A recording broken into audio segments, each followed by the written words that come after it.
Getting your EBT card active and ready to use is simpler than you think, especially when you do it from the comfort of your home.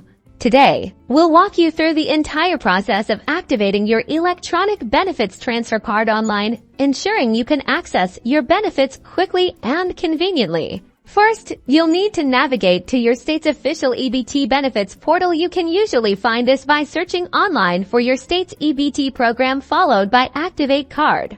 Once on the site, look for an option like Activate Card or Card Activation. You will then be prompted to enter your EBT card number, which is typically a 16-digit number found on the front of your card. Next, for identity verification, you'll be asked to provide some personal information. This usually includes your date of birth, social security number, or another form of identification previously associated with your application. You might also need to answer security questions you set up during your initial application. After successful verification, the system will guide you to set up your personal identification number or PIN. Choose a 4-digit PIN that's easy for you to remember but difficult for others to guess. Once you've confirmed your PIN, your EBT card should be officially activated.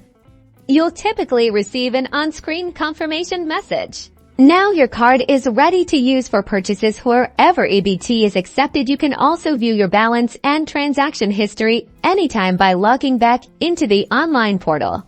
Activating your EBT card online is a crucial step to managing your benefits effectively and provides you with the convenience of accessing your funds right from home.